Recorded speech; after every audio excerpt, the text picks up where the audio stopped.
বাবা রে বাবা, কি মাতব্বর স্বামী!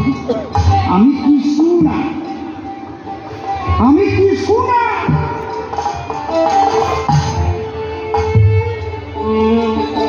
তাহলে আমরা এবার প্রথম থেকে আরম্ভ করি। গতি নাম,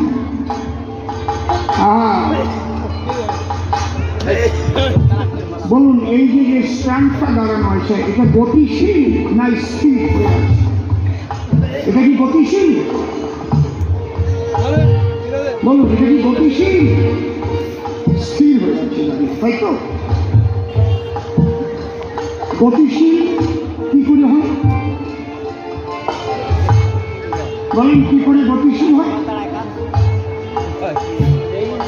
বল প্রয়োগ করতে। যদি কোনোদিন এর উপরে কেউ বল প্রয়োগ না করে, এক চুল এদিক যাবে না। যত বছর লাগুক এই জায়গায় শেষ হবে, জন ধরে ধরে এই জায়গায় শেষ হবে, এতে নড়তে পারবে না। এক্ষুনি স্থান পরিবর্তন করবে, গতিশীল। আমি বল প্রয়োগ করছি, গতিশীল হচ্ছে, আমি বল প্রয়োগ করছি। কিন্তু এই বল যেন যার উপরে আমি প্রয়োগ করবো তার যে ভর, তার থেকে বেশি হয়, তাই আমি নড়াতে পারবো না।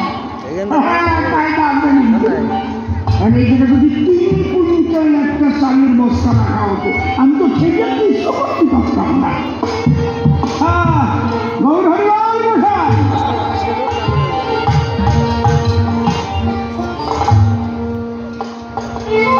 আমার একটু বোঝাতে পারছি কি?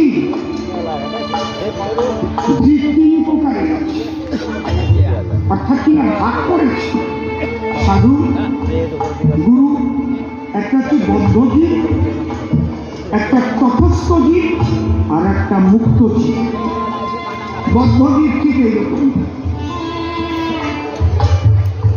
মায়ার সংসারে বাধা থাকে, ঈশ্বরে নাই গতি, বিষয় বাসনার প্রতি সদা তাহার মতি। তাহলে কোনো কিছু দিয়ে বুঝতে পারবো না।